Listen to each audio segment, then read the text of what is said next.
चलिए बच्चों स्टार्ट करते हैं अभ्यास 13 भी। चलिए बच्चों क्वेश्चन नंबर फर्स्ट देख लेते हैं। त्रिभुज ए बी सी की रचना कीजिए जबकि ए बी बराबर 6 सेंटीमीटर, बी सी बराबर 8 सेंटीमीटर तथा ए सी बराबर 4 सेंटीमीटर। ठीक है ना। तो हमें ए बी सी की रचना करना है। उसमें क्या करना है देखिएगा। इसमें सबसे पहली भुजा दी गई है ए बी, तो हम एक भुजा खींच लेते हैं ए बी, है ना। तो यहाँ से खींच लेते हैं, यहाँ से खींचते हैं यहाँ पर ए बी। तो इसे हम ए मान लेते हैं, इसे बी मान लेते हैं। ठीक है ना। ये 6 सेंटीमीटर की मेरी भुजा हो गई। ठीक है ना। ये 6 सेंटीमीटर की भुजा हो गई। ठीक है, 6 सेंटीमीटर भुजा हो गई। अब हमें क्या करना है कि एक परकाल ले लेना है और परकाल में आपको पेन या पेंसिल ले लेनी है। ठीक है ना, लगा लेनी है। तो उसके बाद यहाँ से आपको चाप लगा के इसके जस्ट ऊपर एक चाप ऐसे लगा देना है। यहाँ से ऐसा चाप लगाना है। ठीक है ना। क्योंकि कैसे लगा, क्योंकि आगे अभी था ए बी, अब है बी सी, यानी बी से खत्म हुआ और बी से स्टार्ट हुआ है, तो हमने बी से लगाया चाप। अब सी पे खत्म हुआ है तो सी से स्टार्ट होगा, ए सी या सी ए। ठीक है ना। तो फिर यहाँ से स्टार्ट करेंगे, ए से स्टार्ट करेंगे। ए दिया है पहले तो ए से स्टार्ट करें। अब ए पे लगा के हम चाप रखेंगे, यहाँ से ऐसा चाप रख दिया। ठीक है ना। तो फिर यहाँ से इसको खींच के और यहाँ पे मिला देंगे। ठीक है ना। ठीक, ये हो गया। अब इसे यहाँ से ला के सीधा यहाँ पे ऐसे मिला देंगे। ये आपका त्रिभुज हो गया। तो ए बी और सी यहाँ पे हो गया, ए बी सी हो गया। तो ए बी बराबर 6 सेंटीमीटर था, तो बी सी कितना था 8, और बी सी 8 सबसे बड़ी भुजा है तो 8 सेंटीमीटर हो गई। ठीक है ना, 8 हो गई। अब इसके बाद ए सी है 4 सेंटीमीटर, ये होगी 4 सेंटीमीटर। खत्म, बस यही आपका आंसर होगा। ठीक है ना बच्चों। चलिए क्वेश्चन नंबर सेकंड देख लेते हैं। चलिए बच्चों क्वेश्चन नंबर सेकंड देख लेते हैं। निम्नांकित त्रिभुजों के जोड़े में भुजाओं के नाप अंकित हैं। भुजा सर्वांग समता प्रतिबंध का प्रयोग करके बताइए कौन त्रिभुज किस त्रिभुज की सर्वांग सम है। उत्तर को सांकेतिक भाषा में लिखिए। तो मेरे पास कुछ त्रिभुज हैं, इसके नीचे 2 त्रिभुज और होंगे। ठीक है, तो पहले इनको 2 देख लें, उसके बाद वो 2 देख लेते हैं। ठीक है ना। तो इनको हमें चलिए सॉल्व आउट करना है। देखिएगा पहला हम लोग कैसे करते हैं। देखिएगा इसमें ए और डी और बी और सी, यानी ये दोनों भुजाएं समान है कि नहीं। ए डी और बी सी ये दोनों भुजाएं समान है, तो इसमें हमें लिखना है ए डी बराबर बी सी। तो ये दोनों मेरे पास बराबर भुजा है, और ये भुजा है कितनी 1.8 यानी 1.8 पहली भुजा हो गई। अब देखिएगा क्या करते हैं, ये तो भुजा हो गई। अब ये वाली भुजा देख लेते ऊपर नीचे वाली। अब डी सी और ए बी दोनों बराबर हैं, समान है डी सी और ए बी। तो लिखते हैं डी सी बराबर ए बी। ये कितनी है मेरे पास, ये मेरे पास डी सी 3 सेंटीमीटर है, डी सी 3 ही ए बी है, तो बराबर है, तो 3। ठीक है ना। अब इसके बाद हम लोगों को देखिए क्या है, ये भी हो गई और ये भी हो गई। अब बची कौन सी, बीच वाली भुजा बची है। तो अब बीच वाली भुजा कितनी है, ए सी कितनी है, ए सी या इधर से गिन लो या इधर से गिन लो, तो भुजा एक ही है तो समान है। ए सी बराबर ए सी है कितनी 3, कितनी है 3। तो ये मेरे पास ये भी भुजा हो गई, मेरे पास ये भुजा हो गई और ये भी भुजा हो गई, और ये क्या हो गई, उभयनिष्ठ भुजा हो गई। क्या, उभयनिष्ठ भुजा हो गई ये। ठीक है ना, क्योंकि बीच में है, दोनों के बीच में है उभयनिष्ठ भुजा। बस ये मेरा ये हो गया। ठीक है ना।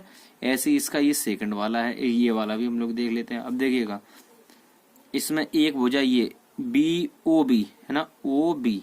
ठीक है ना। तो ओ बी और ओ सी ये दोनों भुजा बराबर है, 2.5 और 2.5। तो ओ बी बराबर ओ सी कितनी है 2.5। ठीक है ना, ये 2.5। अब ये वाली हो गई। अब ये वाली देख लेते हैं। ठीक है ना। अब ए बी और ए सी, यानी ये 3.6 और ये भी 3.6 बराबर है। तो ए बी बराबर ए सी बराबर है कितनी 3.6। ठीक है ना। अब इसके बाद हम लोग देख लेते हैं। देखिए ओ ए या ए ओ ये भी तो है। तो देखिएगा ओ ए बराबर ए ओ, भुजा एक ही है तो कितनी है 2 सेंटीमीटर बराबर 2 सेंटीमीटर हो गई। ठीक है ना। अब ये मेरी 3 भुजाएं इसमें निकल के आ गई। और इसमें एक भुजा कौन सी निकल के आती है, देखिए त्रिभुज है 1 2 3, एक त्रिभुज है, तो कौन सा त्रिभुज है, त्रिभुज ओ बी ए। तो त्रिभुज ओ बी ए बराबर है किसके, ओ ए सी के। तो त्रिभुज ओ सी और ए के बराबर है।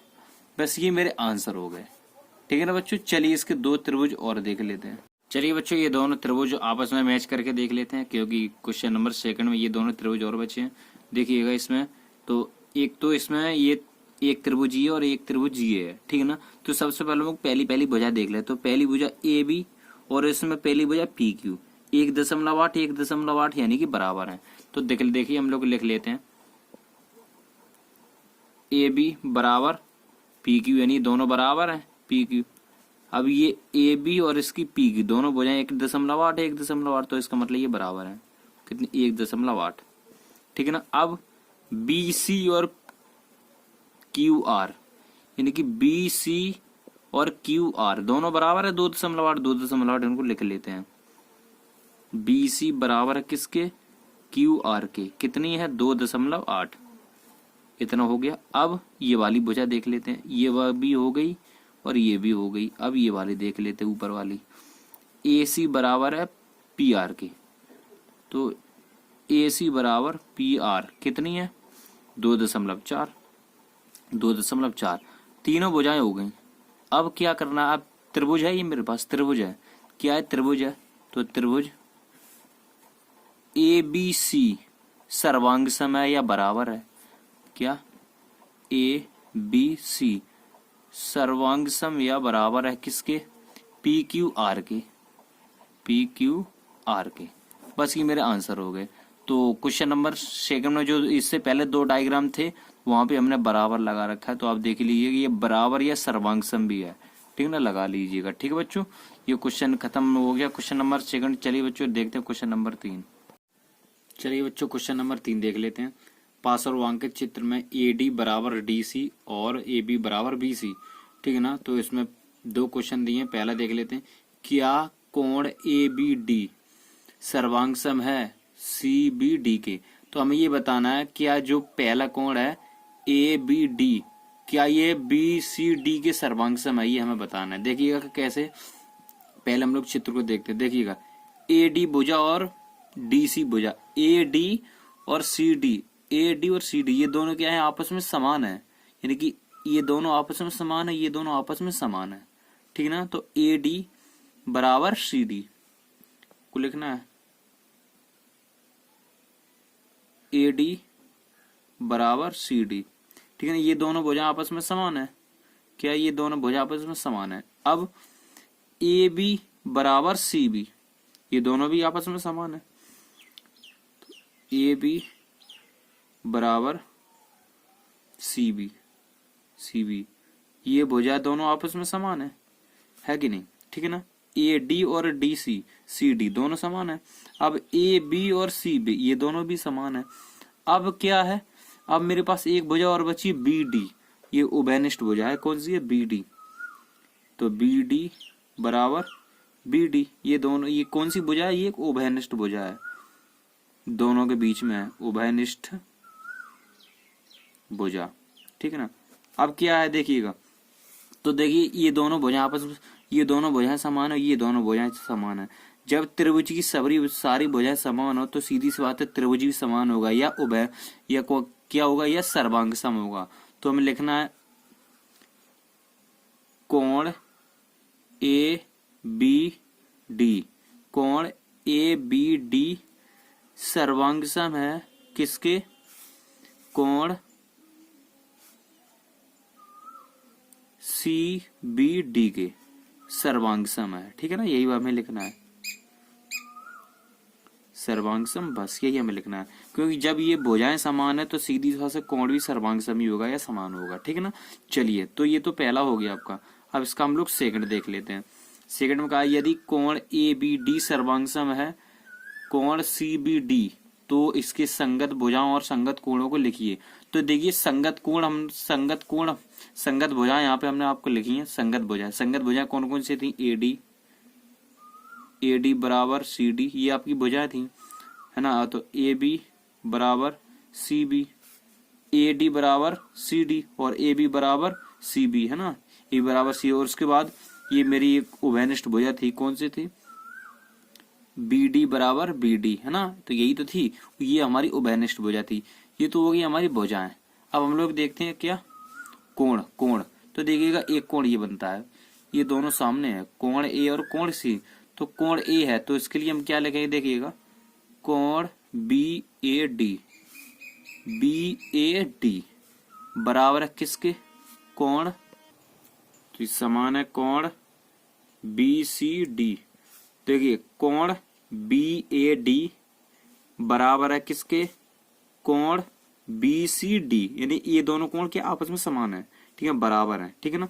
अब देखिए, अब आगे देखते हैं, कोण ए डी बी बराबर है कोण सी डी बी के, कोण ए डी बी। अब ये वाला कोण बनता है, ए वाला बन गया था, अब डी वाला बनेगा, ये वाला, ये दोनों आपस में बनेंगे। तो कोण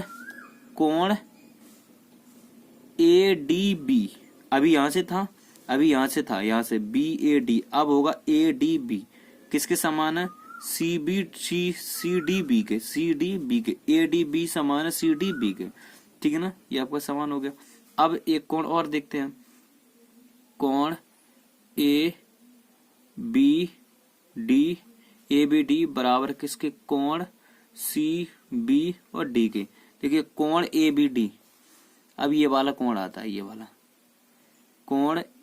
कोण ए बी डी समान है किसके, कोण सी बी डी के, क्या है, समान है। बस यही आपके आंसर होगा, ठीक है ना बच्चों।